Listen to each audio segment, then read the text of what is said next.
Hola, ¿qué tal? ¿Cómo están? Bienvenidos a este, pues ahora martes de webinar. Como saben, bueno, pues tuvimos aquí un detallito, espérenme, algo está pasándome.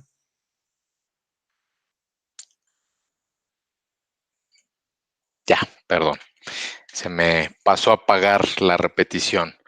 Listo. Les comentaba que pues ahora martes de webinar. Muchas gracias. Sabemos que estamos acostumbrados a que en la noche sea en miércoles, pero bueno, pues eh, nuestro invitado de esta noche, pues como saben, es una persona súper ocupada y le agradecemos muchísimo el haberse adaptado para estar esta noche con nosotros. Y bueno, pues también nosotros nos adaptamos y qué bueno que también ustedes se adapten a pues estar cambiando de repente el día, ¿no? Lo importante es aprender, lo importante es que nuestro invitado va a compartir un tema muy, muy interesante y bueno, nuevamente le agradecemos mucho. Asimismo, queremos también agradecer a Comepec, al doctor Félix Betancourt.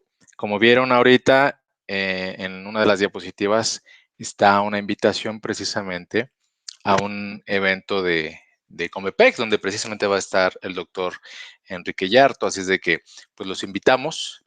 La verdad es que se va a poner muy bueno y pues repito, y no me voy a cansar de repetirlo. El webinar es una maravilla, pero no hay nada como un evento en vivo donde puedes platicar en vivo pues, con el ponente o los ponentes, saludarlos, preguntar. Ustedes saben que aquí en el webinar, pues muchas preguntas ya no se alcanzan a leer por cuestiones de tiempo.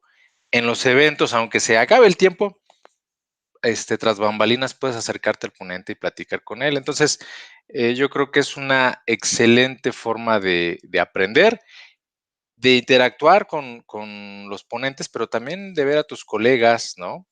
Que a veces no se ven en todo el año más que en ciertos eventos. Entonces, no dejen de ir, es del 11 al 13 de abril, es decir, empieza ya este jueves, ¿no? Entonces, pues láncense, los que no se han ido, pues prepárense para irse y vayan. La verdad es que pues va a estar muy, muy interesante. Comepeg es conocido por organizar muy, muy buenos eventos, así es de que los esperamos allá y nos va a dar mucho gusto saludarlos. ¿De acuerdo? Bien, bueno, pues ya saben, agradecerles por compartir este webinar. Fíjense que está pasando algo bien interesante. Está subiendo mucho a la comunidad ahora en YouTube, ¿no? En Facebook seguimos subiendo, pero en YouTube se está dando como que ahorita ya rebasamos los 5,000 suscriptores, cosa que les agradecemos muchísimo. Sin embargo, cuando revisamos estadísticas, fíjense que nos damos cuenta que nuestros webinars, del 100% que los ven, solo la mitad está suscrita. Entonces, dale manita, ¿no? Para que seamos más y podamos seguir trayendo todo este contenido para ustedes, ¿no? Y hacer una comunidad muy, muy, muy padre. Recuerden también suscribirse al boletín de Skenda. Esto lo pueden hacer a través de nuestra página www.skenda.com.mx, ¿de acuerdo? Para que les llegue por correo y puedan revisar todos los eventos que hay en el año. ¿De acuerdo? Si te suscribiste y no te llega, revisa en tu carpeta de spam. Recordemos que desde hace como más o menos un año hicieron nuevas regulaciones, casi un año, en donde, híjole, los correos electrónicos ahora es muy sencillo que se vayan a spam. Entonces, con que tú lo pases a tu bandeja de entrada, automáticamente tu proveedor de correo sabe que es un correo seguro y ya próximos boletines pues te van a llegar sin mayor problema. ¿De acuerdo? Bien, rápidamente los queremos saludar. Les comentamos que el jueves va a haber una transmisión especial. Por ahí ya se difundió por listas de distribución de WhatsApp, ¿verdad? El jueves va a haber una transmisión especial a las 3:30 de la tarde, tiempo del centro de México. Vamos a hacer una transmisión especial para el Congreso de Guatemala con el doctor Miguel Regil, de Regil. Entonces, bueno, están pendientes.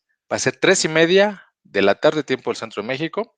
Desde que no se lo pierdan, va a estar muy, muy interesante. Rápidamente quiero saludar a Venos Saga, hola, buenas noches. Martín Hernández desde Puebla, saludos. Miguel Ángel Pérez Sánchez, buenas noches, saludos desde Ecatzingo, Estado de México. Jorge MX Fernández, saludos desde Ciorapulc, Ciorapaluk. A ver si nos dices dónde es eso, Jorge. MZ Hugo Hernández, hola, Prestigui Anabela, saludos aquí en la CDMX, la Ciudad de México. MZ Hugo Hernández Reyes, saludos de Apizaco, Tlaxcala. Domingo Santiago Bautista Maldonado, buenas noches, aprendiendo más de animales no convencionales. Saludos desde Campeche, muchas gracias.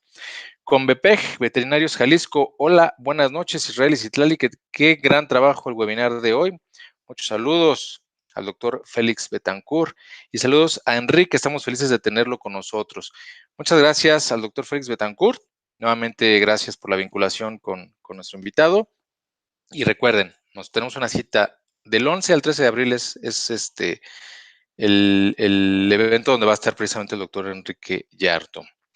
Isis Moraga, saludos, equipo Esquenda, gracias Isis, hasta allá, hasta Chihuahua, me imagino que estás en Chihuahua, ya nos comentarás. Perdonen. Iván Isaac Martínez, buenas noches de Los Mochis, Sinaloa. Lisbeth Pérez, buenas noches, ahora las pláticas serán en la noche. No, Lisbeth, bueno, sí, los miércoles son en la noche, ¿sí? Todos los miércoles. Esta semana se cambiaron los webinars. En lugar de hacerlo en miércoles, lo hicimos en martes. Bueno, en lugar de hacerlo en lunes, lo hicimos en martes. Y el día miércoles se va a pasar para el jueves. ¿De acuerdo? Pero recuerden, lunes y viernes, es decir, inicio y fin de semana, es en la mañana. Y los miércoles son en la noche. Marina Janeiro, buenas noches desde Buenos Aires. Gracias, Marina. José Hernández, buenas tardes. Eduardo Picasso, saludos desde Jalapa, Veracruz. Brenda Montes, buenas noches desde Ciudad Juárez, allá en Chihuahua. Alex Flores, buenas noches, saludos desde Perú. David Said Sosa, buenas tardes a todos desde Betsound Clínica Veterinaria Teotihuacán, Estado de México. Saludos. Marco Rosales, saludos desde Querétaro y a todos y la generación 83-87 de la FES Cuautitlán. Claro que sí, un abrazo. Silvia Piña, buenas noches, saludos desde Monterrey, saludos al doctor Yarto, por acá también lo vamos a tener en julio. Ya nos vemos, Silvia. Un beso a ti y a Julia. Muchas gracias por estar esta noche con nosotros. José Huesca, saludos desde Jalapa.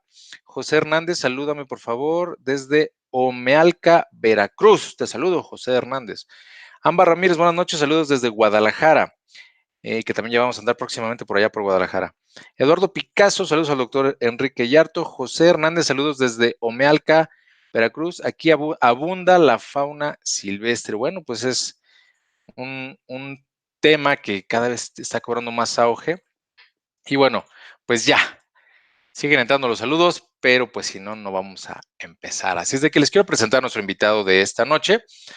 Todos ustedes lo conocen. Él anda por todos lados hablando precisamente de animales no convencionales. Lo ven en León, lo ven en Guadalajara, lo ven en Monterrey, anda por todos lados. Obviamente también ha estado con nosotros, ¿verdad? Aquí en el webinar de Skenda y se los voy a presentar. Él es el doctor Enrique Yarto Jaramillo. Es médico veterinario zootecnista por la Facultad de Medicina Veterinaria y Zootecnia por la UNAM, maestro en Ciencias de la Producción y de la Salud Animal, también por la Facultad de Medicina Veterinaria y Zootecnia de la UNAM. Diplomado en Medicina y Manejo de Fauna Silvestre, de igual forma por la UNAM, internado rotatorio en Medicina y Cirugía de Perros y Gatos. Esto es en el Hospital de Pequeñas Especies, también de la facultad. Clínico veterinario de animales no convencionales, de zoológico y fauna silvestre desde 1996 a la fecha en Centro Veterinario México.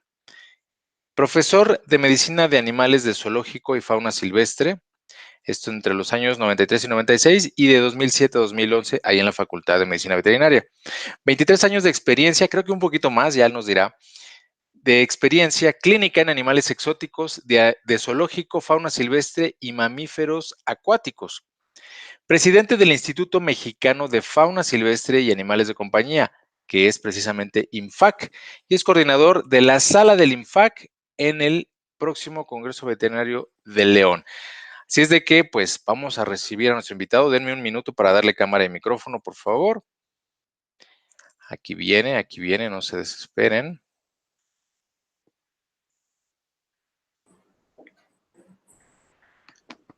Hola, doctor, buenas noches. Hola, ¿cómo están? Buenas noches, ¿me escuchan? Sí, sí te escuchamos. Muy bien, muchas gracias. Muchísimas Perfecto. gracias por acompañarnos, doctor, esta noche. Sabemos que tienes una agenda bien apretada y te agradecemos muchísimo el dedicarnos esta noche y compartir con nuestro auditorio.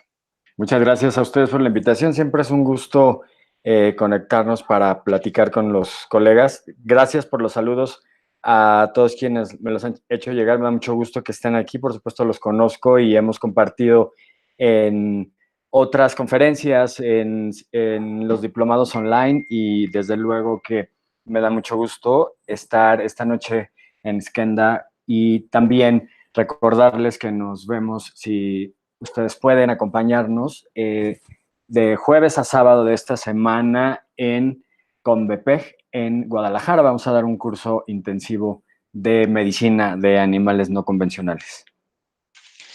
Excelente, doctor. Pues nuevamente bienvenido. Muchas gracias a Convepeg. Y pues adelante, doctor, el auditorio es tuyo. Gracias. Buenas noches a todos. Vamos a platicarles de un tema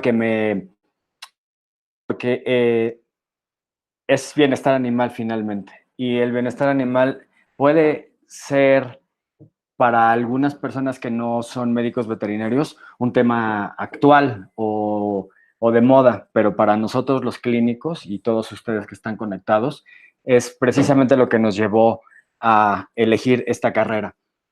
Y el bienestar animal tiene muchas interpretaciones, incluso religiosas, incluso culturales, por supuesto. Para nosotros los médicos definitivamente tiene que ver, los clínicos me refiero, tiene que ver con el diagnóstico y el Doctor, tratamiento. Sí, sí, perdóname que te interrumpa. ¿No has compartido tu pantalla, es correcto?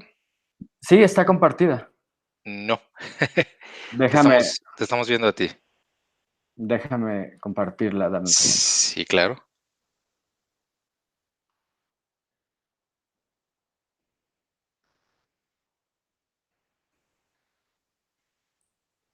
Ujú, si quieres decirle ocultar a la barra que está abajo. Y ahora sí Dame un pasarte. segundo. Ujú. ¿Qué tal ahora? Listo, doctor, muchas gracias. Perfecto. Entonces, hablaba precisamente de el concepto de elegir un tratamiento. Para nosotros los médicos debe de ser obligado llegar a un diagnóstico antes de elegir un tratamiento. Lo mismo buscaríamos para nosotros, para nuestros mascotas o para nuestros seres queridos, más que buscar un tratamiento, necesitamos saber cuál es el padecimiento para entonces elegir ese tratamiento de forma adecuada. La medicina veterinaria actual incluye, por supuesto, a los animales de compañía y los animales de compañía también se incluyen los animales no convencionales. El ofrecer un tratamiento enfocado es precisamente el objetivo de todos los médicos y también puede ser solamente para dar un pronóstico o bien para dar calidad de vida y también, desde luego, por tener esa certeza de que estamos aprendiendo también de nuestros casos y tenemos empatía, por supuesto, con nuestros pacientes. No importa la talla, no importa la forma, no importa el valor comercial, nosotros básicamente estamos interesados en obtener un diagnóstico y el trabajo en equipo. Por esa razón, la profesionalización comprende el aprendizaje y el entrenamiento trabajando con un equipo que tenga diferentes habilidades. No siempre contamos con todo en los espacios donde trabajamos, sin embargo, podemos precisamente llamar a otros colegas o eventualmente remitir los casos en caso de que los casos clínicos, si eventualmente no tenemos la capacidad técnica o incluso la capacidad médica para llegar a ese diagnóstico y tratamiento. Nuestros pacientes seguro lo merecen, los propietarios nos lo agradecen y nosotros lo reforzamos y reforzamos nuestros conocimientos al hacer una remisión a tiempo y al decir, cuento con este equipo y con esta experiencia para poder solucionar determinado problema. Los animales de compañía no convencionales requieren que los médicos que los tratan, aunque sea ocasionalmente, esa es la decisión del médico, y también es cierta obligación de los médicos de animales de compañía, hablamos de perros y gatos, conocer las bases para estabilizar un paciente, y en caso de no conocer la biología y la zootecnia completa y la medicina interna, podemos entonces hacer la remisión o, desde luego, prepararnos y entrenarnos todo el tiempo para lograr manejar estos casos que son definitivamente más complejos, porque normalmente en la carrera de medicina veterinaria aprendemos de animales domésticos y de grandes especies. Así que nosotros requerimos, los clínicos, de estar informados sobre los laboratorios que están en el área en la que nosotros trabajamos, con qué cuentan esos laboratorios y, por supuesto, siempre dar la bienvenida a diversas compañías y a la industria veterinaria que tienen frecuentemente productos nuevos, nada menos las nuevas isoxazolinas en diferentes presentaciones que han sido muy exitosos en algunos artículos que nosotros hemos publicado con el doctor Camilo Romero, Galia Sheinberg y un grupo de nosotros que estuvo interesado en explorar qué es lo que pasa también con estos fármacos en los animales no convencionales o exóticos. Las actualizaciones, perdón, en perros y gatos siempre son de gran ayuda porque son las que nos ayudan todo el tiempo a fortalecer ese conocimiento de qué los productos y tratamientos más efectivos. Sabemos que existe la ivermectina, pero sabemos que también presenta ciertas resistencias en la actualidad y muchas veces por eso se demora el tratamiento. Y si estamos hablando de pacientes de talla pequeña, si demoramos un tratamiento un mes, puede ser fatal para ese paciente. Es decir, el recobrar la salud o el estar anémico o el tener prurito, en lugar de acabar con estos problemas en los primeros días con las nuevas opciones de tratamiento, puede ser crucial para estos individuos. Así que lo mejor es que busquemos también evidencias en animales exóticos, en caso de que no las haya en perros y gatos, o en caso de que las haya en perros y gatos, puede también haberlas en esos animales exóticos. La forma de generar esas evidencias, pues, es publicar nuestros casos y la respuesta al tratamiento. Esa es de gran ayuda en los foros de medicina veterinaria o en las revistas nacionales o internacionales, porque de esa manera definitivamente colaboramos con un entendimiento mayor de estas especies. Nosotros debemos aprender, desde luego, a interpretar con... algunos de nosotros tenemos intuición para algunos temas. Sin embargo, esa intuición realmente no es suficiente si no está avalada y apoyada por el criterio médico. Y el criterio médico básicamente se compone de estudio constante y completo de medicina interna, metodología diagnóstica. Hay metodologías para llegar a un diagnóstico en cualquier especie, incluso en fauna silvestre, en vida libre, incluso en un ecosistema completo, no necesariamente en un paciente. Para Yo tengo una frase y es: la visión de puente suele tirarnos al precipicio. Si nosotros pensamos que hay solamente fórmulas para anestesiar o fórmulas para tratar un paciente que presenta anorexia o un paciente que no come, aunque tiene apetito, ¿no? Ahí es diferente el punto de vista que estoy poniendo en la mesa de discusión. Entonces, no vamos a llegar siempre a encontrar el camino, y un camino que vamos ejercitando en nuestra mente o incluso escrito hasta que lo dominamos para poder llegar a ese diagnóstico. Para esto tenemos, en el caso de los animales no convencionales, por supuesto, conocer la biología y el comportamiento, que es sumamente distinto al de otras especies que conocemos. Incluso los conejos como mascota, su biología en cuanto a la alimentación y al alojamiento que requieren es diametralmente opuesta a aquellos que se utilizan como biomodelos.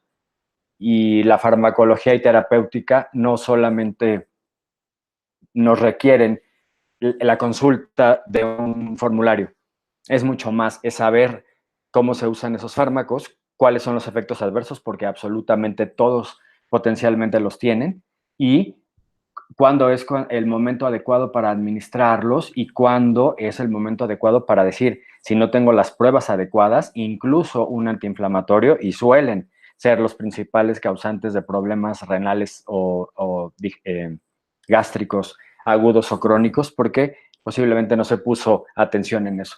Así que preparé algunos casos recientes, otros no tan recientes, pero que nos han enseñado muchísimo. El primero es un periquito australiano, este sí es muy reciente, es un macho adulto de 4 años. La historia clínica es que no comía bien desde hace algunos días, que comía bien, pero hace algunos días lo habían notado raro. El comer bien para ellos es tener acceso al alpiste, y esto, pues, la aceptación es completamente diferente a lo que un paciente tendría que comer. Ellos indican que siempre ha sido sano, aunque es la primera vez que lo traen al veterinario. Nosotros habíamos visto otros de su colección, pero no este. El examen físico, apariencia normal, como ustedes lo están mirando, plumas erizadas, disminución del movimiento de las vocalizaciones, condición corporal baja, 1.5 de 5, y presentaba polipnea. Esto nos indica en un ave una urgencia. Esto no puede ser interpretado de otra forma. Nosotros no podemos suponer, en el caso de las aves que tienen oportunidad de esperarnos al siguiente día. Esto es una emergencia, y si no come, hay que asistirlo, hay que hidratarlo, y vamos a ver qué más podemos hacer. Estos son los parámetros fisiológicos básicos de esta especie, y es importante que, si nosotros decimos que es un paciente de 4 años, está prácticamente en el inicio de su vida. La longevidad promedio puede ser hasta de 7 a 15 años, lo cual nos indica que este paciente puede recuperarse de una forma apropiada con un diagnóstico primeramente.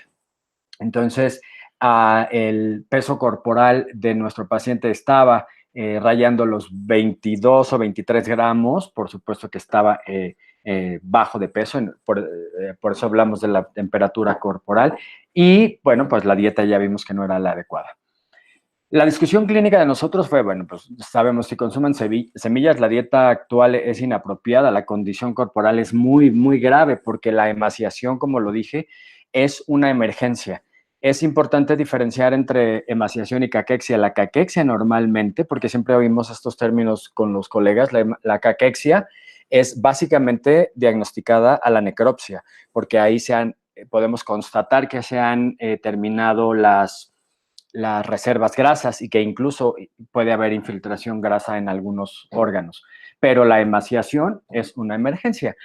Nosotros decidimos colocarlo en este sitio que ustedes están viendo, una cámara de oxígeno, y para cualquier paciente que presente disnea o polipnea, en el caso de este paciente, problemas respiratorios, se recomienda administrar un tranquilizante y analgesia. Nosotros tenemos pocos fármacos que usamos en todas las especies exóticas, por supuesto, con diferentes combinaciones.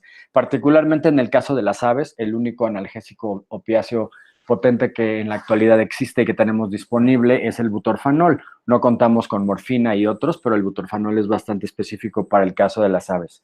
Y también, por supuesto, con midazolam intramuscular. Tuvimos que ser muy cuidadosos en la administración de estos fármacos, de ambos fármacos, porque pues la masa muscular estaba adelgazada, pero finalmente necesitábamos tranquilizarlo y además aportarle analgesia. Lo mantuvimos en oxigenoterapia por 8 horas y administramos fluidos subcutáneos en estas especies de aves tan pequeñas. Una vez que logras la normotermia, la terapia de fluido subcutánea es bastante bien absorbida, y es suficiente para un paciente de esta talla versus la intravenosa, que es para aves más grandes.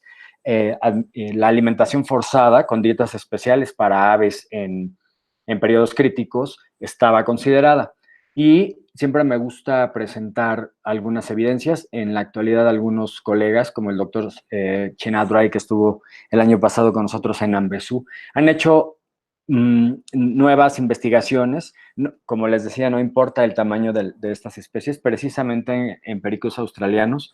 Nosotros hemos utilizado la alfaxolona algunas ocasiones, pero no está disponible en México. Esto fue un acuerdo con una universidad en España, pero finalmente el butorfanol y el midazolam sí aportan lo que nosotros buscamos para los casos de aves de cualquier talla. Nuestra decisión diagnóstica de la primera fase fue el manejo con esta mezcla farmacológica más isoflurano para poder colectar algunas muestras. Dado que los pericos australianos tienen cierta predisposición a algunas enfermedades que más adelante vamos a comentar, es por eso que decidimos un lavado de buche, un enema cloacal y el tratamiento hasta después del muestreo, para no alterar precisamente las muestras que necesitábamos tomar. El meloxicam por vía oral y la sulfatrimetopril, que es una de nuestras antibióticos de base para problemas respiratorios, que es lo que suponíamos en ese momento por los signos clínicos, iba a ser administrado justamente después de la toma de estas muestras. Así que hicimos un lavado sin molestar y, por supuesto, sin causar ninguna incomodidad porque estaba con sedación, con una analgesia potente y después con el isoflorano lo retiramos nada más para hacer este lavado y el enema cloacal y esto fue lo que colectamos precisamente para enviar al laboratorio. Y vean cómo después del tratamiento, el tratamiento con analgésicos, simplemente con analíticos, vean la diferencia entre un paciente que presenta dolor, incomodidad, plumas erizadas y un paciente que ya está sin dolor. Le retiramos, siempre debemos de dejar alimento y agua, incluso en los espacios de tratamientos intensivos, a menos que los pacientes estén comatosos o semicomatosos. No es lo adecuado dejarles en el piso, pero tampoco es adecuado no dejarles comida, porque si se levantan y comen como este paciente y no, o buscan comida y no la encuentran, evidentemente es mucho estrés. Y por otro lado, no le podemos poner una percha, porque al estar débil puede caerse y lesionarse. Esas son las razones por las que le pusimos el plato a nivel de suelo, pero no es lo más adecuado para las aves. La postura y la actitud fueron mejorando, estuvo alerta y responsivo y bueno, defecando y orinando como ustedes lo pueden ver en las imágenes. Enviamos a diagnóstico y la recepción de los resultados. Para nosotros, un diagnóstico diferencial con pericos australianos que presentan emaciación y los signos similares a los que presentaba nuestro paciente. Es lo que se conoce, uno de ellos, de los más importantes, es la megabacteria, pero que en el pasado se propuso como una bacteria gram positiva, pero que en realidad en la actualidad sabemos que es una levadura. Se llama Macrorhabdus ornithogaster. Es muy común en esta especie y los resultados por el momento no indican que esté presente. Sin embargo, el periodo de eliminación puede variar entre paciente y paciente. Por eso necesitamos hacer otro muestreo más adelante. Algunas otras bacterias que podrían estar presentes en esta citología, tanto de la cloaca o del buche, se establece una infección bacteriana porque hay una población mayor de bacterias gram negativas que de bacterias gram positivas, lo cual es completamente anormal en las aves de ornato. Por eso hay que pensar en otras bacterias y siempre Yersinia pseudotuberculosis puede ser una posibilidad zoonótica. Así que merecen el tratamiento y también el diagnóstico, porque muchas veces están en contacto con niños. En la actualidad, y lo reportaron el día de ayer, está con muy buen ánimo. Nosotros complementaremos el tratamiento con enrofloxacina desde el día de ayer que hablamos con los propietarios para ampliar el espectro de tratamiento de los antibióticos. Y después de esto haremos otra evaluación similar a la que ustedes vieron. Para entonces, sí podremos prolongar la anestesia. Tomaremos radiografías para corroborar que no haya inflamación del proventrículo, que sería otro descarte que nosotros tenemos que hacer para una enfermedad como la que vimos con lo que estamos viendo en este paciente, y hacer pruebas nuevamente de valoración. Debemos de asegurarnos que no es megabacteria y, por supuesto, promover la calidad de vida modificando la dieta, porque no es suficiente lo que él está comiendo, y evaluaciones mensuales hasta que estemos seguros que no sea esa bacteria. Al final vamos a tener tiempo para algunas preguntas, son varios casos, por eso quiero avanzar con varios de ellos. Por favor, anoten sus preguntas si tienen alguna o alguna experiencia similar que quieran compartir. El segundo caso es un hurón hembra, llegó como emergencia. Sus signos clínicos eran graves, taquipnea, debilidad. Taquipnea la podemos,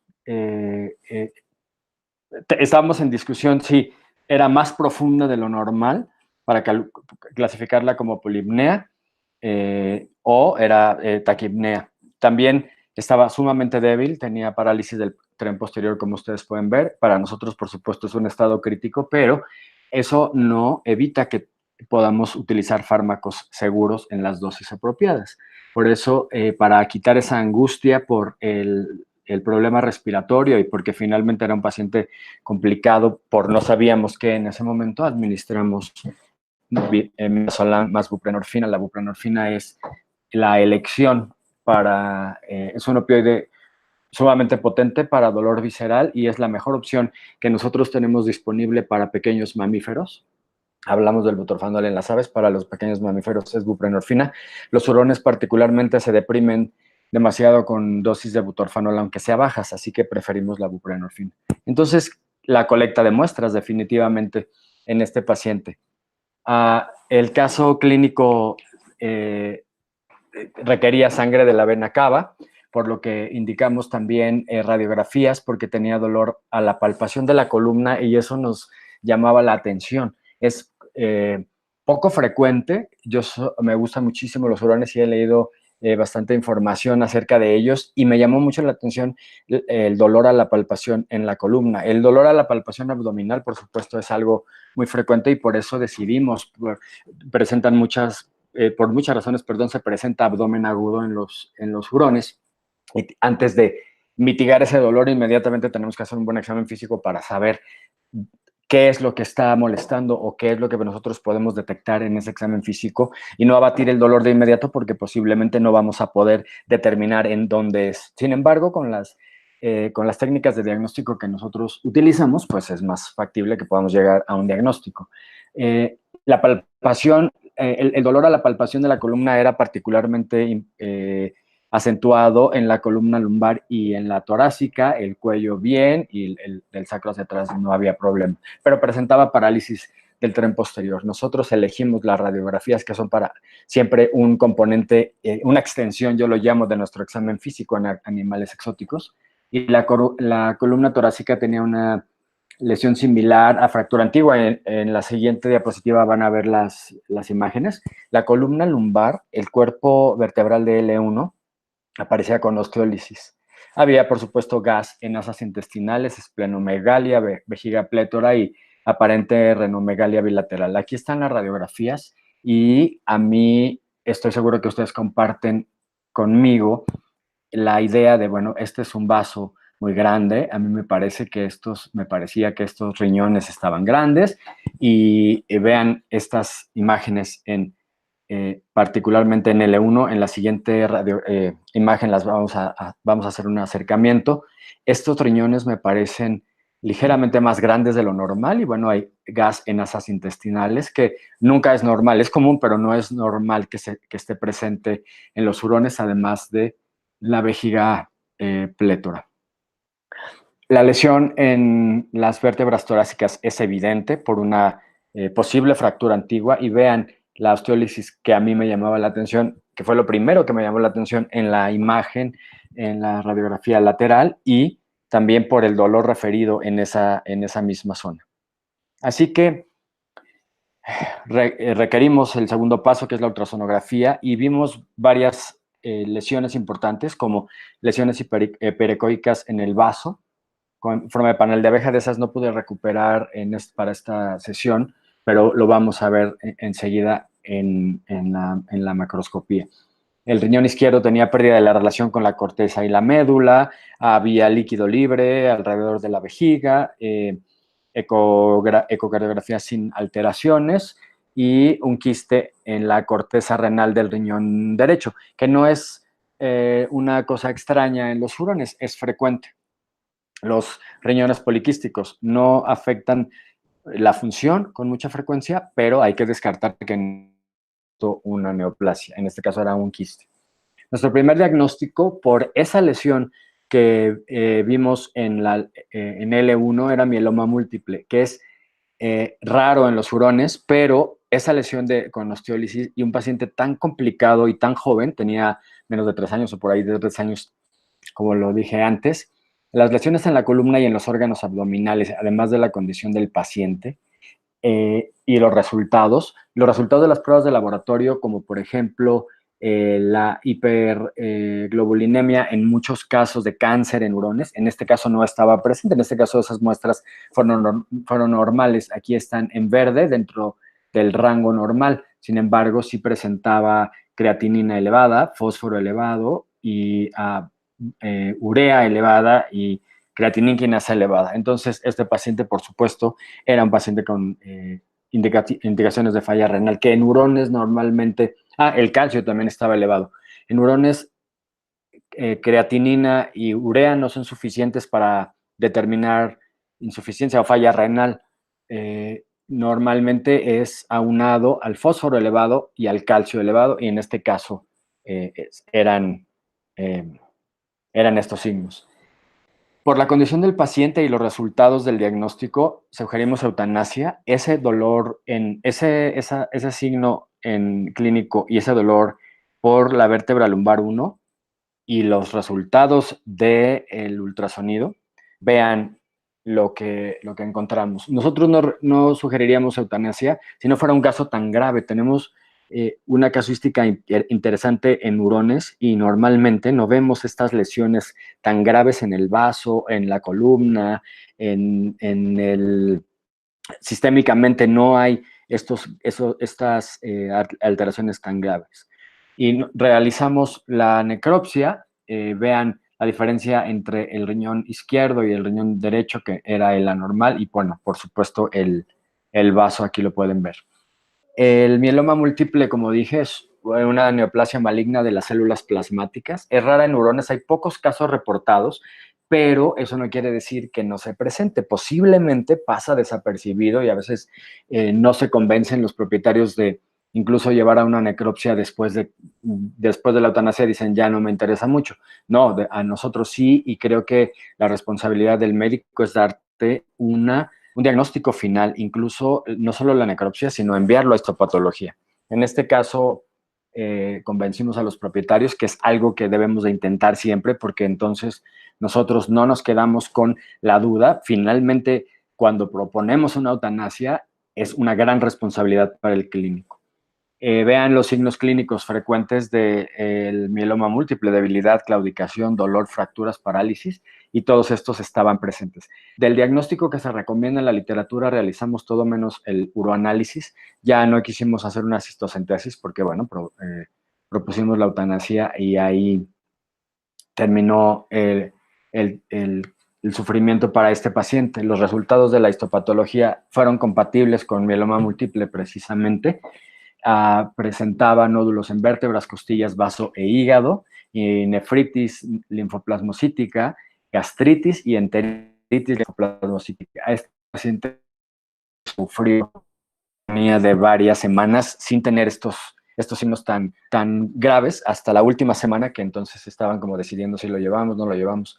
Era un caso que definitivamente es un caso poco frecuente y que creo que el diagnóstico hasta el final valió la pena, porque entonces los propietarios se quedaron tranquilos de que la decisión que habíamos sugerido y que ellos habían tomado había sido la adecuada. No todos los casos, de hecho varios de aquí fueron eutanasiados, los que les voy a presentar. Lo más importante es la metodología diagnóstica, porque no todos nuestros casos son exitosos y universalmente ocurre eso. Pero los casos exitosos no solamente se miden en los que tienen tratamiento, sino a los que les das una calidad de vida o incluso propones la eutanasia en el momento adecuado. El tercer caso es un erizo pigmeo africano, ya tiene un tiempo, pero quise incluirlo por varias razones. Ella es un paciente joven, en ese momento tenía 2 años con 3 meses, un peso de 390 gramos, bajo para el promedio de las hembras de esa edad, de esa talla, sangrados intermitentes por vulva de 1 mes de duración, imagínense nada más. No pueden pagar pruebas de sangre. Podríamos tomar solamente una determinación porque no nos alcanza el dinero. Entonces nosotros dijimos, bueno, definitivamente si ustedes no pueden más que tomar una decisión de un tratamiento, les sugerimos la laparotomía exploratoria, porque no vamos a sugerir la eutanasia cuando puede ser piómetra o cuando puede ser hiperplasia endometrial, y que incluso un tumor hemos visto varios tumores que son resecables en las hembras de erizos y que el paciente continúa con una calidad de vida muy buena después de la cirugía. Entonces, nosotros hicimos un ultrasonido por interés clínico y ofrecimos la hospitalización para estabilizarlo.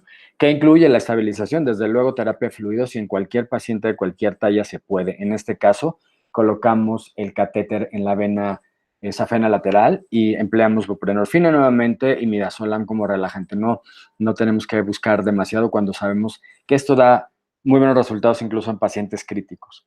La ultrasonografía abdominal reveló ovarios compatibles con masas tumorales bilaterales y por eso nuevamente enfatizamos la necesidad de la laparotomía exploratoria para un diagnóstico. El examen físico, dolor importante a la palpación abdominal. Nosotros palpamos lo que podría ser una tumoración en el útero, porque bueno, pues es una estructura pequeña, no sabíamos hasta que lo vimos en ultrasonido que eran los ovarios. La condición corporal era baja, la deshidratación importante y por eso era hospitalización necesaria. La vulva y la región perianal con restos de sangrado. Y la anestesia para la parotomía exploratoria incluyó premedicación nuevamente con midazolam y buprenorfina porque habían pasado varias horas desde que la internamos a que se llevó a cabo la cirugía. La indujimos con ketamina, nosotros usamos dosis bajas porque cuando haces una premedicación con midazolam y buprenorfina ya no tienes que utilizar aquellas dosis tan elevadas de ketamina, además cuando lo vas a complementar con gas isoflurano, con mascarilla para la inducción y con sonda endotraqueal para el mantenimiento. Esto mejora totalmente el procedimiento quirúrgico. Hacemos frecuentemente anestesia local incisional con lidocaína y bupivacaína para todos los animales que van a la porotomía exploratoria. Y utilizamos meloxicam 20 minutos antes de finalizar porque es hasta entonces que nosotros estamos seguros que ya está bien hidratado, ya tiene protectores de la mucosa y reducimos con esto el posible daño renal. Pero es importante administrarlos porque son un adyuvante junto con la buprenorfina, hacen una sinergia muy adecuada para este tipo de procedimientos en estos pacientes pequeños también. Ahí está la herida que rara vez creo que hemos tenido un paciente que se molesta la zona de la herida porque, pues bueno, los cirujanos se dedican a hacer su trabajo de una manera excelente y mientras no se infecta y no se inflama, ellos no se molestan la herida. La recuperación no tuvo mayores problemas.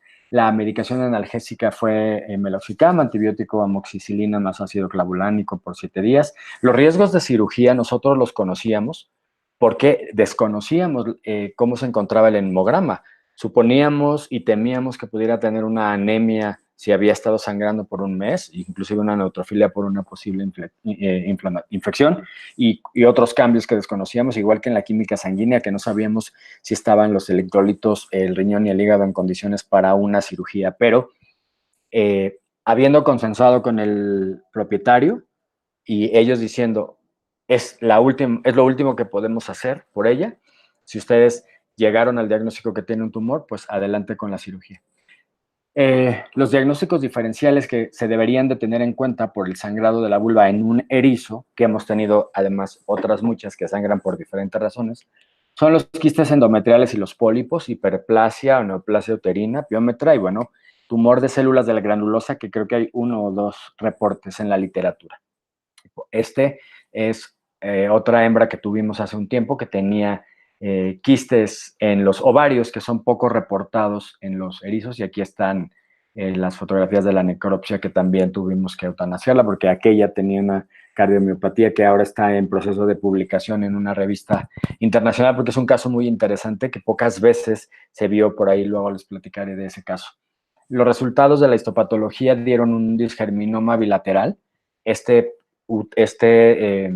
tumor proviene de células germinales, es poco reportado en el aparato reproductor, por eso estamos buscando también cómo hacer un reporte para que los colegas sepan que existen estos otros tumores y finalmente el paciente vivió una vida bastante cómoda después de esa cirugía que para nosotros la laparotomía exploratoria en pacientes exóticos definitivamente es una herramienta muy importante de diagnóstico y de tratamiento. A veces no hay tratamiento, pero se diagnostica y se da una certeza al propietario de qué es lo que pasa. Pero en este caso, por ejemplo, el tratamiento fue exitoso y nosotros aprendimos de nuevos diagnósticos porque este disgerminoma no lo habíamos encontrado en erizos y no lo encontramos todavía en la literatura en erizos.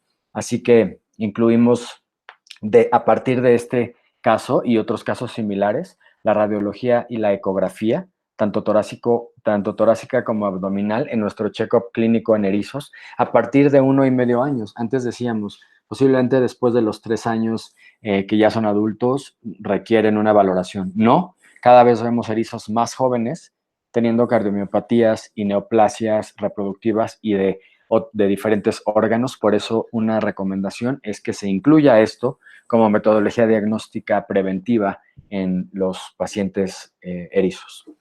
El cuarto caso clínico es un conejo gigante de Flandes que llegó también hace poco a la clínica. Estas son sus fotos reales. Un macho adulto de 7 años. Era su primera revisión veterinaria. Ellos tienen otros conejos, pero a este nunca lo habían traído porque él estaba bien, había crecido mucho y estaba gordito. Entonces, la alimentación, desgraciadamente, era para conejo de producción y en su época buena tuvo un sobrepeso, seguramente lo dedujimos por lo que les voy a platicar enseguida. Además tenía un espacio limitado para hacer ejercicio y desde luego un alojamiento no adecuado por lo que les voy a presentar, que es precisamente lo presentan por lesiones en los 4 miembros en la región plantar y ellos mencionaban depresión y bajo consumo de alimento. Esto venía de varias semanas atrás y a la propietaria lo que le preocupaba, por supuesto, eran las lesiones en las patas. Ella dijo, yo sé que aquí hacen buenos cuidados de los pacientes y de heridas y por favor me encantaría que pudieran ayudarme con este paciente. Sin embargo, cuando ustedes tienen un paciente de esta edad, de este tamaño y además con lo que les voy a comentar en el examen físico, que es una condición corporal 1 de 5 y una deshidratación del 10% aproximadamente, además de estas lesiones en las 4 patas, debe haber algo sistémico. Siempre piensen en algo sistémico porque el paciente no se mueve, está completamente emaciado, está deshidratado y sí puede ser simplemente por el dolor que le causan estas lesiones en las patas, sí, pero siempre busquen algo más y nosotros encontramos algo más. En la valoración clínica, la disnea, él sí presentaba una disnea importante al inicio y los sonidos respiratorios anormales con crepitaciones en ambos semitórax, además de la pododermatitis que ustedes están viendo y dolor a la palpación abdominal. La palpación abdominal, particularmente en la zona del estómago, nos reflejaba una estructura redonda, similar a una dona, que eso ya es como clásico. Así que decidimos siempre hospitalizarlo, por supuesto, y colocar un tapón y porque íbamos a colocarle la bomba de infusión y también sangre de la vena yugular que fue suficiente con la contención y la medicación que le administramos. Como terapia de urgencia, bueno, pues un catéter intravenoso, fluidos isotónicos, que en el caso de terapias de choque en pequeños mamíferos como los conejos, normalmente recomendamos 15 mililitros por kilo en unos 20 minutos y tenemos que estar evaluando cómo funcionan estos bolos de líquido para saber si avanzamos y si están mejorando la condición del paciente. Buprenorfina para el dolor abdominal porque era un dolor severo y mejoramos la temperatura del ambiente.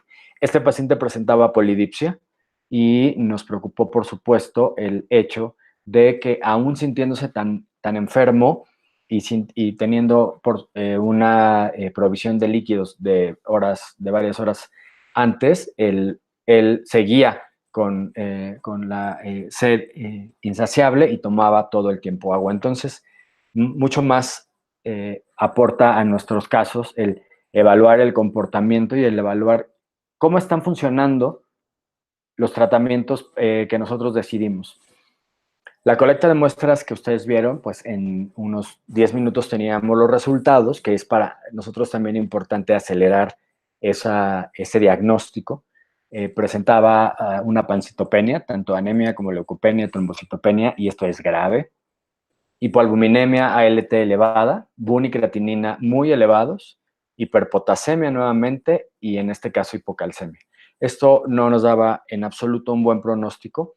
Las razas grandes de conejos tienen predisposición a cardiomiopatía, a enfermedades, por supuesto, como la que ustedes vieron de pododermatitis, y a enfermedades sistémicas en caso de que hayan sido obesos o de que hayan tenido un peso excesivo y que no hayan podido hacer el ejercicio adecuado durante toda su vida.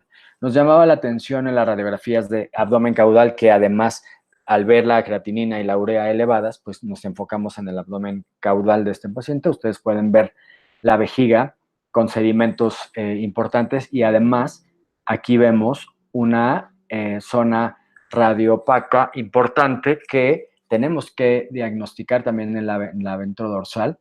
Muchas veces los conejos tienen calcificaciones pequeñas extraluminales y tenemos que estar seguros que sean verdaderamente extraluminales y no estén en un órgano. 2 horas después del diagnóstico, el paciente continuaba con polidipsia, pero nosotros comentamos con el propietario que era un muy mal pronóstico, por desgracia. Lo de menos no era lo que ellos consideraban que eran las lesiones en las patas. Las lesiones de pododermatitis, en nuestra experiencia, llevan por lo menos 4 a 5 semanas, las que resultan bien con apósitos de hidrogeles, alginatos, plata, etcétera.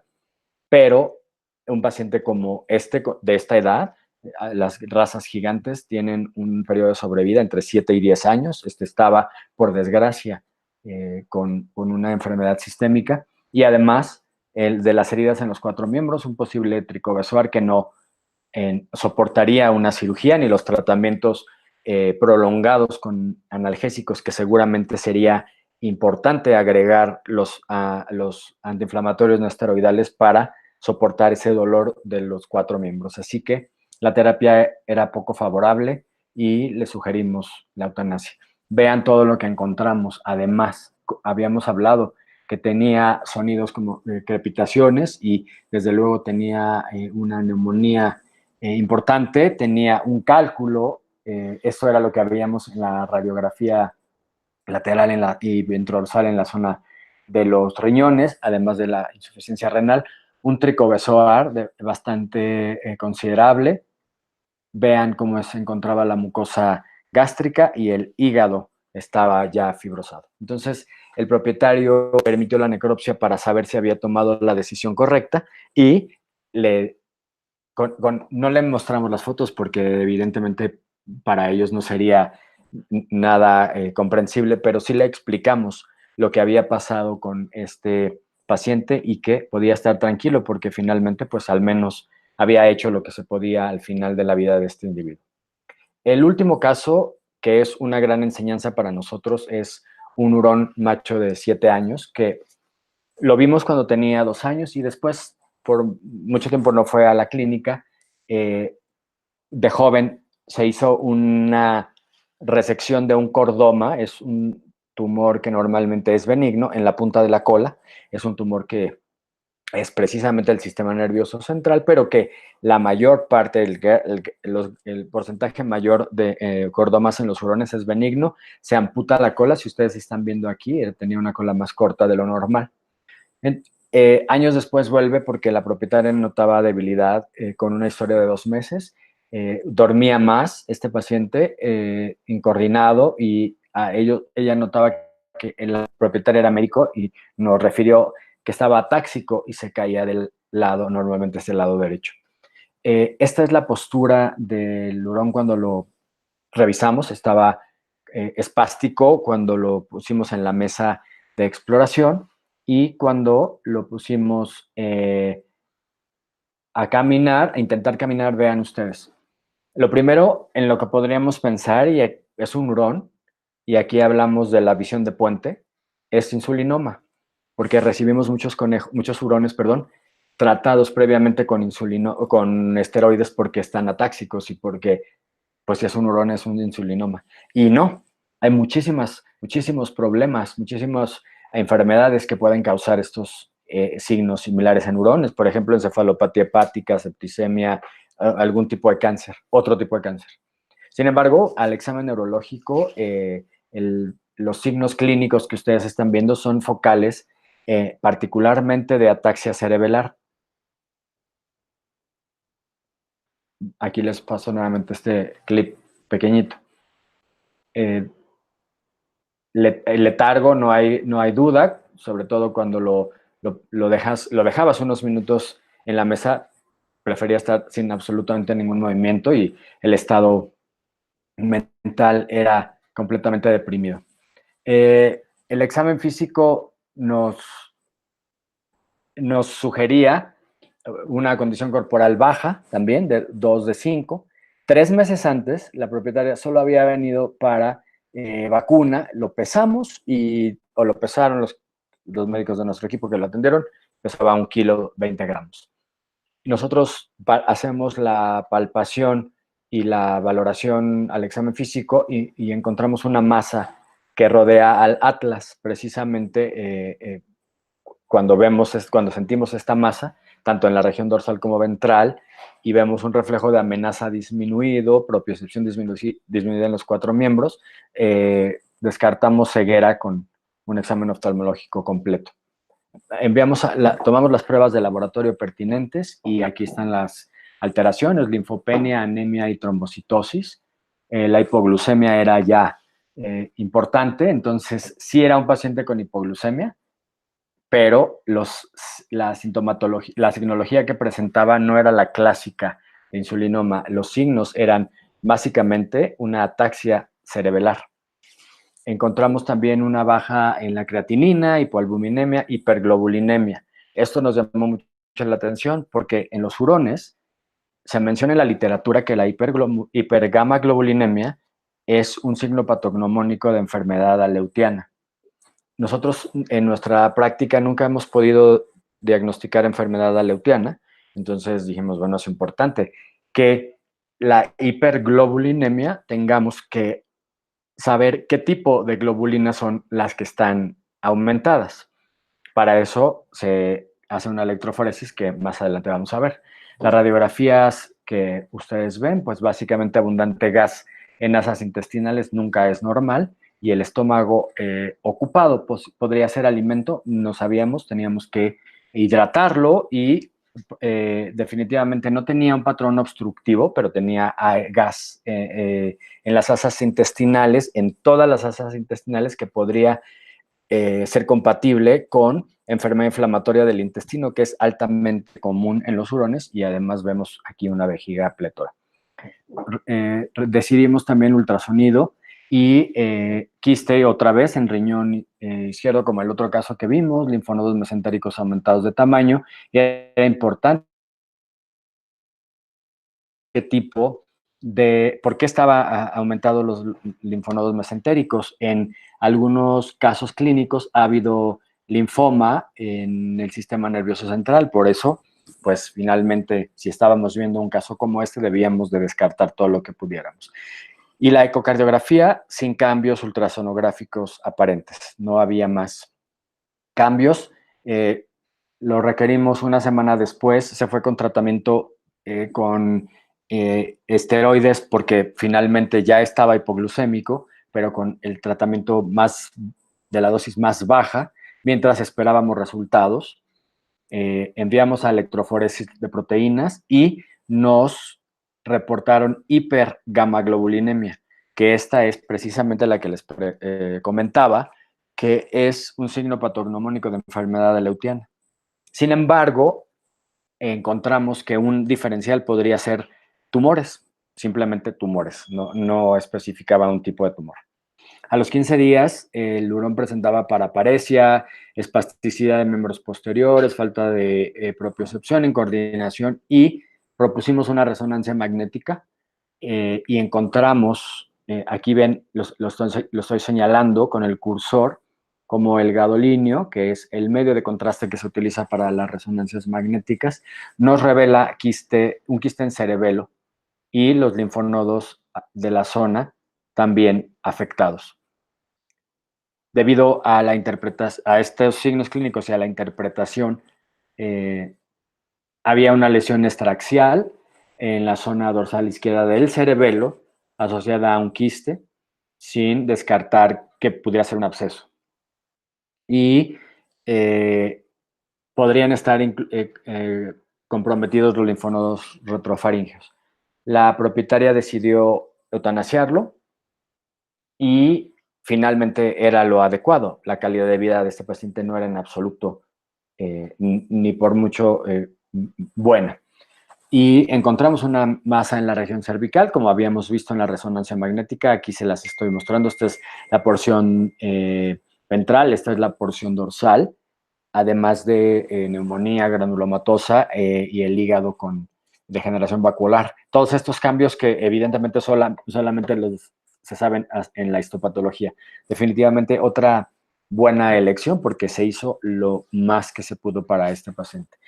Lo más importante para nosotros es haber aprendido que los diagnósticos diferenciales para hurones habíamos leído, por supuesto, en el pasado sobre generalidades de oncología en hurones, pero yo me puse a investigar porque vamos a publicar con otros casos de colegas en Estados Unidos.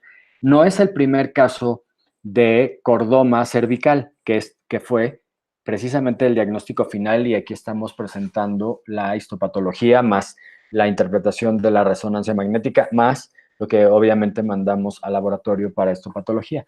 Pero esta lista, linfoma de células T espinales, fibrosarcoma del periósteo, teratoma lumbosacro, mieloma múltiple, que lo vimos hace un rato, linfosarcoma del cordón espinal y sarcoma histiocítico, todos estos diagnósticos diferenciales deben de considerarse para un hurón que tiene ataxia y debilidad de los miembros posteriores. Entonces, amplía nuestra ventana diagnóstica a no pensar solamente en insulinoma o pensar en que tiene una enfermedad sistémica, sí, pero ¿qué enfermedad? Y vamos a llegar a los diagnósticos. Y las conclusiones para estos casos y esta presentación, que les agradezco que se hayan conectado a estas horas y que nos sigan, es para nosotros el diagnóstico oportuno y secuencial, utilizando nuestro criterio médico, no solo la intuición, nos permite proponer todas las herramientas disponibles. Incluso la resonancia magnética nosotros no la tenemos en el hospital, tenemos un tomógrafo. Llevamos al paciente a un resonador a una universidad en Iztapalapa. Y nunca tuvimos problemas en proponer todas las herramientas, y el propietario dijo sí a todo, sí, quiero llegar al diagnóstico. A excepción de cuando dijimos, podemos correr la prueba de enfermedad aleutiana, y ella dijo, eso sí ya no me interesa porque finalmente, con los resultados que tú me estás dando de resonancia magnética, nos quedamos con la duda si la enfermedad aleutiana es un proceso sistémico, crónico, que tiene signos respiratorios, signos digestivos, signos nerviosos, pero definitivamente el tumor en el cerebelo es lo que estaba generando estos signos clínicos. Si nosotros proponemos todas las herramientas que hay allá afuera, aunque no las tengamos nosotros, seguramente vamos a aprender en esa conjunción que hacemos con otros colegas que tienen un poco más de posibilidades diagnósticas. Así que son los propietarios quienes deciden qué oportunidades les dan a sus mascotas, y nosotros los médicos definitivamente hacia dónde queremos llevar la medicina veterinaria actual, con la actualización constante de nosotros en todos los temas de medicina de animales exóticos y anestesia y cirugía, todo esto que nos llama la atención y que es tan útil para nosotros en la práctica clínica diaria. Muchísimas gracias, y si tienen alguna pregunta, bueno, abrimos la sesión. Israel, ¿tú me avisas? Hola, doctor. Claro que sí. Nada más antes de pasar a las preguntas, estoy viendo que vas a tener un diplomado online. ¿Nos quieres platicar? Sí, claro, muchas gracias. Este diplomado empieza el 27 de mayo y precisamente la estructura y las imágenes que ustedes ven, que todas son nuestras, y nosotros nos atrevemos a ofertar este tipo de educación porque tenemos las herramientas y tanto diagnósticas como el material y el material gráfico para poder verdaderamente apoyar a los colegas que están aprendiendo o que incluso quieren compartir sus experiencias con nosotros. Yo confío plenamente en la información y en la educación online.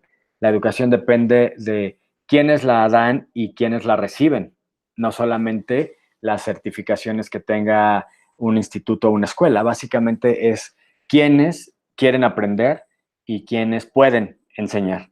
Así que este diplomado online incluye las especies de compañía más frecuentes y vamos a iniciar el 27 de mayo. Tiene una duración aproximada de 8 meses y vamos a intentar que sea tan, tan lleno de información como los colegas quieran, porque nosotros nos extendemos en las sesiones de webinars hasta donde ellos quieran para seguir aprendiendo y por supuesto, compartiendo todas estas experiencias que nuestra intención es que no se queden en las revistas ni nacionales ni internacionales, sino que todos los colegas tengan acceso a esa información para precisamente la mejor resolución de los casos en cualquier latitud donde se encuentre. Excelente, doctor. Pues se oye buenísimo, se oye súper interesante y bueno, pues es bastante tiempo, es una capacitación bastante amplia, así es de que, bueno, pues ahí está la invitación, inicio 27 de mayo, así es de que todavía tienen tiempo para irse preparando y bueno, pues para inscribirse. Muchas gracias. Muy bien, pues ahora sí vamos con las preguntas. De hecho, casi iniciando tu charla, cayó la primera pregunta de Ramiro Bustamante, que preguntaba que qué dosis de midazolam usas. Depende para qué especie. Hay dosis muy diferentes para pequeños mamíferos que para aves y las dosis varían dependiendo del estado del paciente, varían también dependiendo si lo vas a combinar con un opiáceo o si lo vas a utilizar solo.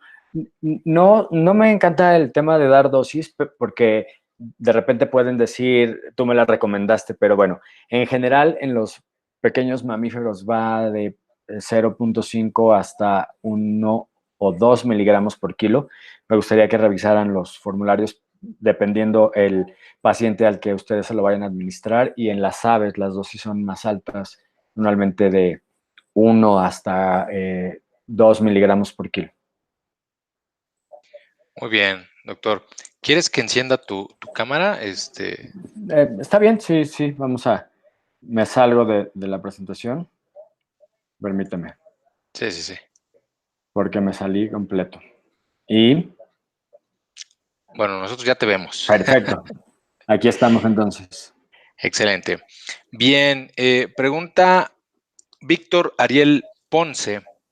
Dice, él tiene dos preguntas. Dice, mi primera pregunta sería, ¿existe un tiempo máximo para la aplicación de oxígeno? Mencionaste que fueron 8 horas y alguna vez escuché que no debían ser más de 3 o 4. No, depende la respuesta del paciente y depende el volumen que estés administrando. Por supuesto, no dijimos oxígeno al 100% porque no sería oxígeno al 100% puesto que está en una cámara de oxigenación y no lo estamos administrando a las tasas mayores. Posiblemente eso me hace falta, pero comentarlo, pero qué bueno que lo hacen. Empezamos con una tasa de hasta medio litro por minuto y después vamos disminuyendo conforme vemos que el paciente mejora. Nosotros no hemos visto problemas en los pacientes a los que les dejamos esta terapia. De hecho, un hámster que tuvimos hospitalizado tuvo oxigenoterapia básicamente por 3 días. La descontinuábamos por algunas horas precisamente para permitir que él pudiese respirar aire sin oxígeno suplementario y pudiéramos ver la respuesta e inmediatamente se descompensaba. Cuando logramos establecer un diagnóstico y era una neumonía bacteriana y se dio el tratamiento, un par de días después él pudo compensar y eso es, medíamos la oxigenación con nuestros equipos y mejoró notablemente, pero no vimos ningún efecto deleterio por dejar el oxígeno tanto como lo requieren los pacientes. O es eso o se mueren.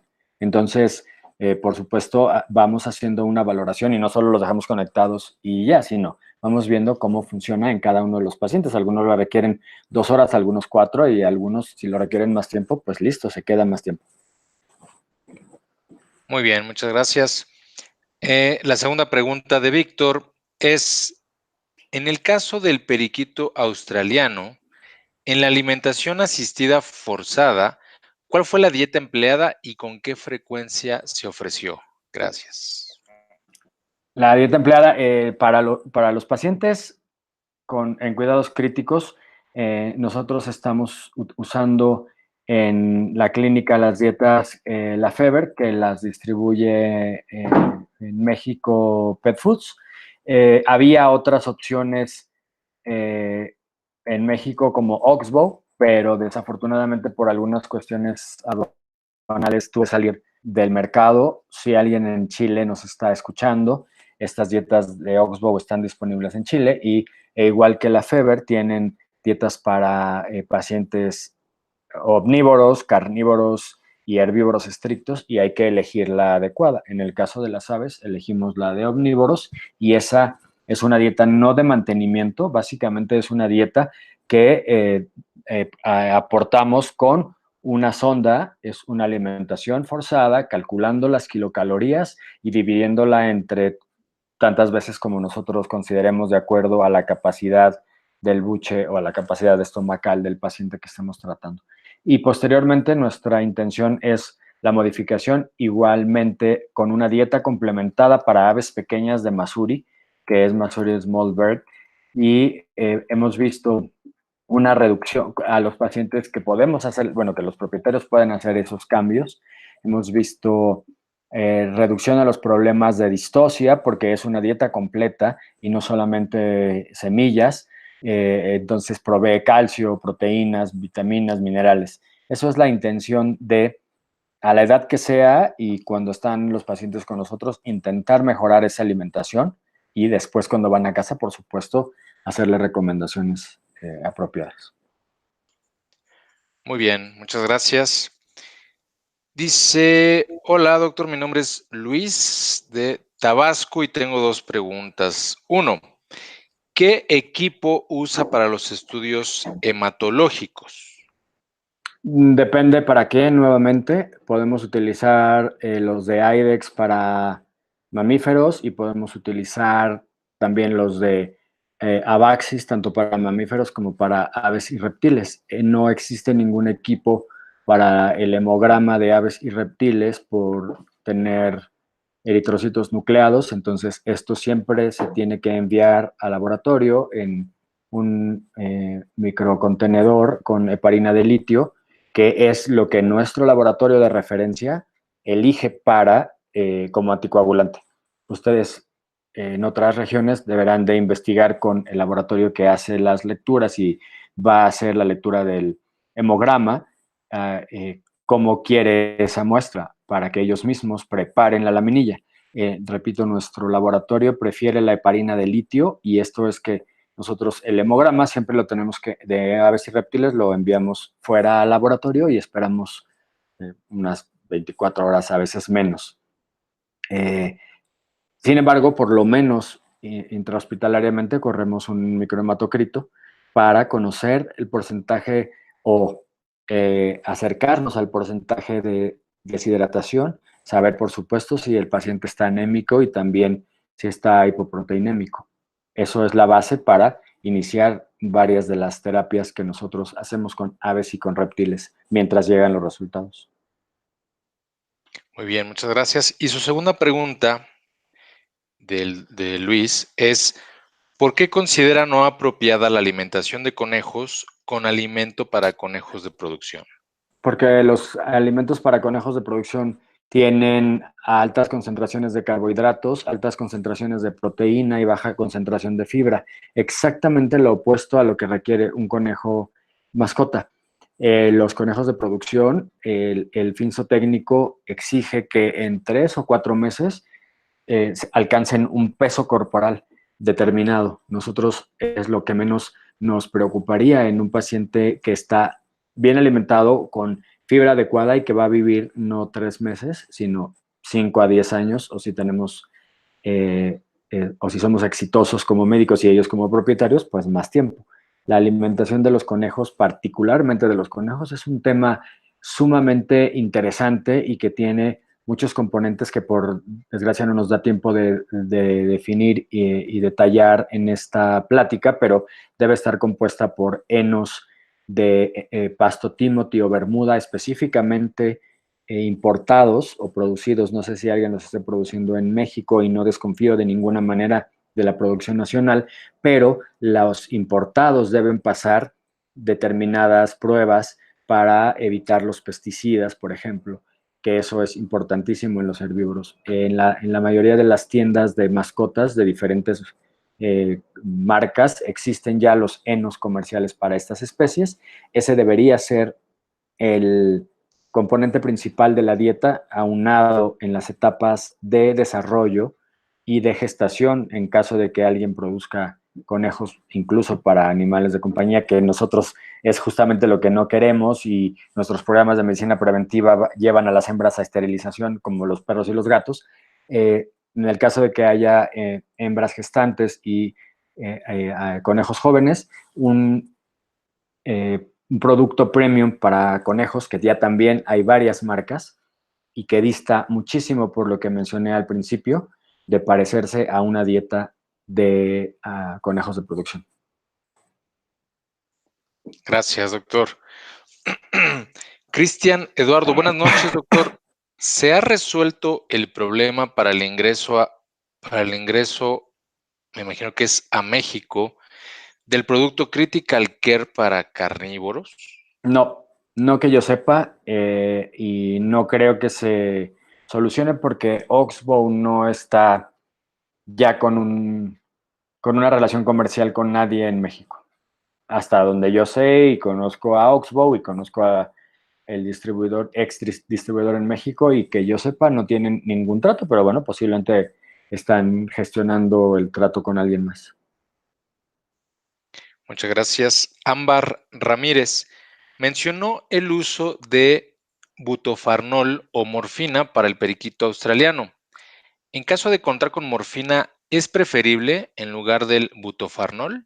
Butorfanol, en realidad, la mayor parte de las investigaciones, yo mencioné los opiáceos que son efectivos. Sin embargo, en aves particularmente, la mayor parte de los estudios de investigación actuales, incluso del 2018 y 19, señalan particularmente al butorfanol como la mejor opción en las aves. Pero potencialmente la morfina podría emplearse también. Yo no la uso porque no es para uso veterinario en México y preferimos solamente utilizar lo que está permitido, y básicamente esos medicamentos sumamente controlados y que tienen además riesgos de salud pública. También lo tiene el butorfanol, pero en menor proporción que la morfina. Muy bien, muchas gracias. Manuel Moreno, ¿qué tan riesgoso es usar isoflurano en hurones? En todas las especies, y depende para qué lo quieras, yo lo uso todo el tiempo como mantenimiento y como inducción de la anestesia. Sin embargo, solamente como inductor, es riesgoso para cualquier especie, no solamente para los hurones, porque los anestésicos inhalatorios producen vasodilatación periférica, y esto puede, dependiendo el porcentaje. Para que tú pudieras anestesiar solamente con isoflurano a un paciente, necesitarías ponerlo seguramente en el 5%. Además de que es sumamente irritante y causa muchísimo estrés, tienes estas posibilidades de descompensar a un paciente que pudiera llegar, no sé, deshidratado o hipotenso. Entonces, no solo para los hurones, para cualquier especie es un riesgo pensar solamente en isoflurano. Por eso, por lo menos nosotros y la historia y la bibliografía y la experiencia que nosotros tenemos definitivamente es una diferencia enorme utilizar solo gases inhalatorios y hacer una inducción o una premedicación con algún de los que mencioné, por supuesto. Muchas gracias. Eduardo Sánchez, desde Puebla. Doctor, mencionó que administró solución vía subcutánea. ¿En qué área lo realizó y durante cuánto tiempo? En el área inguinal, en las aves, y también se puede aplicar en el área de las alas, aquí justamente donde estoy señalando, perdón que haga esa similitud, pero es para que me entiendan mejor. En estas dos regiones, a mí me gusta más el área inguinal. En el caso de las aves, se puede perfectamente con agua, con fluidos calientes entre 32 y 36 grados. Recuerden, la temperatura de las aves es mayor que la de otros vertebrados. Se administra simplemente con un bolo, lo calculas y puedes administrar 3 o 4 veces al día, dependiendo los requerimientos o el porcentaje de deshidratación o la terapia de mantenimiento que quieras dar, la determinas tú. Si va a estar contigo solamente 12 horas, pues posiblemente haces 2 administraciones y no haces para 24 horas, sino para las 12 horas que va a estar contigo. Es así de sencillo y funciona en el caso de las aves que están normotérmicas, igual que cualquier paciente que haces en el que administras fluidos subcutáneos. Muy bien, muchas gracias. Domingo Santiago escribió, te lo voy a leer como lo escribió. Yo creo que tú le vas a entender mejor que yo. Dice, laboratorio referencia para patología en animales no convencionales, y ahí mismo una pregunta: dosis vitamina C en cobayos con deficiencia, y qué fármaco recomendaría por vía oral. Las dosis de deficiencias de vitamina C en cobayos son distintas dependiendo el estado fisiológico y dependiendo si vas a hacer esa administración por vía parenteral o por vía oral. Se puede usar desde 50 a 100 unidades internacionales por kilo cuando es parenteral, y puedes utilizar 25 a 30 o incluso 50 cuando es por vía oral. Sin embargo, es importante que revisen los formularios porque me puedo equivocar, y por eso decía que no me gusta hablar mucho de las dosis, porque se tiene que hacer una interpretación con cautela. La vitamina C en cuyos particularmente, cuando se sobredosifica, primero es muy importante saber cómo dosificarla, porque si es por vía oral y el cuyo no toma agua, vas a tener un paciente deshidratado y con insuficiencia renal aguda o con falla renal aguda. Nos han llegado varios casos porque se les administra simplemente un componente que cambia la palatabilidad del agua y entonces no se la toman. Por eso es importante definir que la vitamina C debería ir en una dieta premium para cuyos, y esa dieta premium debería tener necesariamente un compuesto que estoy anotando en el chat, y es responsabilidad del médico que si recomienda una dieta para un cuyo, tiene que ser una dieta premium. La forma de vitamina C que debe tener es la que anoté, porque es la única que puede ser más estable al anaquel, a la vida de anaquel y al contacto con el agua o con los minerales o con todas las sustancias que se encuentran, incluso minerales, sí, en los trastos de comida, por ejemplo, con el zinc, que muchas veces está presente, o con el aluminio. Hay muchas sustancias que pueden degradar la vitamina C. Por eso es importante elegir cómo cómo se administra y no pasarnos de la dosis, porque hay reportes en donde se produce osteoartrosis degenerativa cuando se da vitamina C por más del tiempo necesario y en una dosis más alta. No hay nada mejor a que la consuma en la dieta, como siempre, cualquier complemento alimenticio, y si es para un tratamiento breve intrahospitalario, esas son las dosis que di, salvo que las revisen para que no vaya a haber alguna equivocación de mi parte. No me gusta mucho aprenderme las dosis porque la verdad es que es mucha información que puedes revisar en un formulario. Esas sí, y puedes confiar en que hay 3 o 4 dosis de vitamina C y depende para qué la necesites y para qué tipo de paciente de qué edad. Muy bien, muchas gracias. Pues nos estamos acercando a la recta final. Andrea Castrellón, doctor, el disgerminoma es un tumor que se presenta en hembras. En el caso del conejo macho, ¿qué explicación da su presencia si es un tumor ovárico? No, yo no hablé de un disgerminoma en un conejo, hablé de un disgerminoma en una hembra de erizo. Ok, ahí se cruzaron un poco los cables. Eh, Saraí Viana dice, ¿qué tanto hubiera afectado el diagnóstico al no realizar la resonancia? Hubiera afectado la decisión que se iba a tomar del propietario si era alguna neoplasia que se podía extirpar.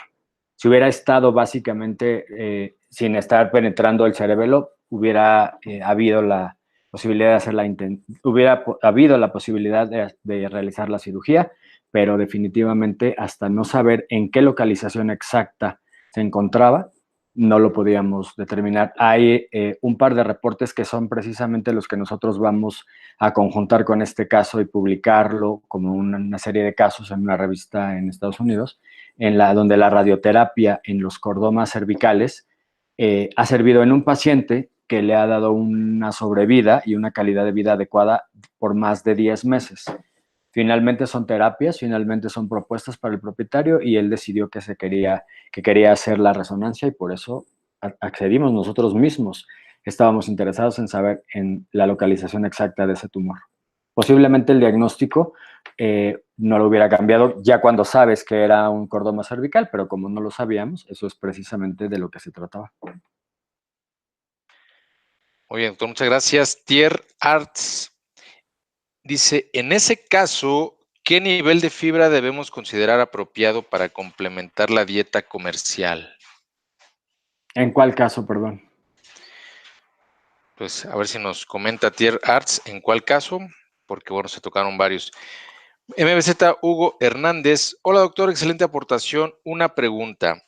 El alimento de Birback Puppy es alto en proteína, 36%. ¿Se puede ocupar en hurones y erizos de manera temporal o crítica? No, Gracias. ningún alimento para perros se puede utilizar en hurones. En erizos hay alimentos para erizos y hay alimentos para hurones, entonces simplemente no veo la necesidad de utilizar un alimento para perros que en hurones en un mes, en 3 semanas o 4, tenemos un par de casos con ese tiempo de alimentación, ha causado tremendos urolitos vesicales. Y uno de ellos, por desgracia, migró a la uretra, así que sinceramente no se lo recomiendo ni creo que sea necesario, a menos que estén en un país donde no existe para erizos. Yo preferiría una dieta de alta calidad con algunas particularidades específicas de gatos, para el caso de hurones, y una dieta light de gatos para el caso de erizos. Pero me parece una recomendación que ni siquiera debería yo comentar. ¿Por qué? Como dije, hay dietas especializadas. Si cada quien en su región no las encuentra, entonces pues no habrá más que hacer y ustedes tendrán que estar en contacto y sabiendo con el propietario que no es la dieta adecuada y eventualmente va a enfermar y puede enfermar gravemente, tanto el hurón como el... Muy bien, doctor. Ya nos confirmó Tier Arts. Dice que se refiere al caso del conejo y te repito la pregunta. En el caso del conejo, ¿qué nivel de fibra debemos considerar apropiado para complementar la dieta comercial?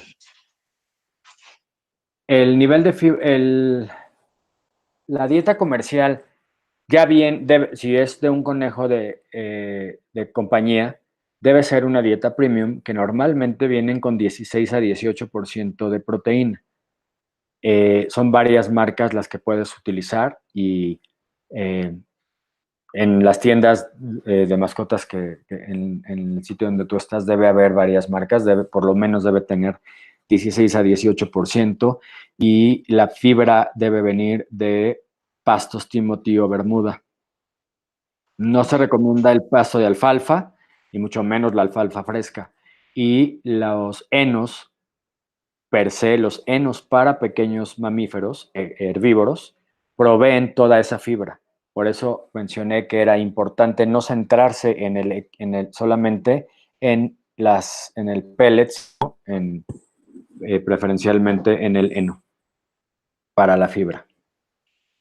Muy bien. Y bueno, él mismo completa su pregunta que hablaba del alimento para conejos de producción y los conejos de compañía, que cuál es el nivel de fibra que un conejo de compañía debería recibir en la dieta. Me imagino que es lo que Es la contestas. pregunta que acabo de comentar. Sí, claro, Ujú. los conejos de producción, yo no manejo conejos de producción. Los de compañía deben de recibir en un alimento premium entre el 16 y el 18% y ad libitum el heno de los pastos que mencioné, que provee una mucho mayor cantidad de fibra no digerible, que ese es el tema importante en los conejos. No es solamente fibra, y la fibra no es la fibra que nosotros comemos. Por eso las ensaladas de productos para humanos no sirven básicamente de nada en los conejos más que para un poco de agua, de vitaminas y minerales, pero no es la fibra que buscamos. Necesitamos, no ha habido en la historia de los herbívoros de compañía, por eso ahora son más populares, porque existen los productos especializados para cuidarlos. En el pasado, cuando se les alimentó básicamente con alimentos peletizados, los casos clínicos eran muy similares al que les presenté del conejo gigante de Flandes. Muy bien, doctor. Excelente. Con esa pregunta vamos a dar por concluida Muchas gracias. esta sección de preguntas y respuestas y nos gustaría escuchar tus comentarios finales, doctor, por favor. Nada, muchas gracias. Es un placer haber estado compartiendo con ustedes una hora y media que siempre es importante precisamente conocer este tipo de cuestionamientos para indicar cuáles son nuestras experiencias y esperando que, por supuesto, que sirvan de mucho y que el día de mañana puedan aplicarlas. Esa es la intención de este tipo de webinars y particularmente de los casos clínicos. Si llegamos a un diagnóstico, aunque no sea un pronóstico favorable, vamos a elevar el nivel de la medicina veterinaria y por supuesto que tiene mucho sentido correr tantas pruebas como el propietario nos permita, sabiendo hacia dónde vamos. Yo estructuralmente les dije las razones por las que decidíamos radiografías o ultrasonido o incluso la tomografía. No es vamos a meterlo al tomógrafo a ver qué encontramos. Es específicamente para un diagnóstico certero de algo que venimos siguiendo y de algo que estamos estructurando. Muchas veces encontramos diagnósticos nuevos, como un par de casos que les presenté, y esa es la intención, creo, en la medicina veterinaria actual de cualquier especie, pero más de los animales no convencionales. Se requiere el mismo nivel de compromiso y el mismo nivel de medicina que se realiza en perros y gatos. Es el nivel más alto que se busca para cualquier animal de compañía y los exóticos no son la excepción. Excelente, doctor. Muchísimas gracias. Y antes Gracias. de despedirnos, bueno, nada más recordarles que el doctor va a estar en Guadalajara de jueves a sábado, ¿no? En el diplomado. Así mismo. Y también nos veremos en el Congreso de Monterrey y también tenemos la conferencia del AMBESU y el simposio del INFAC del 1 al 5 de mayo en Chetumal. Vienen ponentes de varias partes del mundo y es un encuentro sumamente interesante. Por ahí en mi Facebook personal y también en el de INFAC y en el de AMBESU. Todo el tiempo estamos posteando. Creo que son oportunidades de actualización únicas que nosotros presentamos en México justamente con la idea de que todos los colegas puedan tener acceso a la a una información de gran nivel.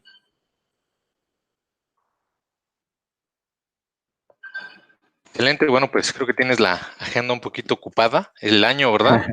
Un Así es de que, poco. bueno, y también bueno, ya saben que en las redes de Skenda también estamos publicando todos los eventos y por supuesto que también estaremos publicando todos los eventos de Ambesu, de INFAC y bueno, todos los eventos donde va a estar el doctor Enrique Yarto. Y también Muchas recuerden gracias. del diplomado online que inicia el 27 de mayo, ¿verdad? Así mismo, 27 de mayo está anunciado también en la página de INFAC y las actualizaciones para que ustedes puedan seguir y contactar por WhatsApp y recibir toda la información con la gente que se dedica específicamente a eso en nuestro instituto.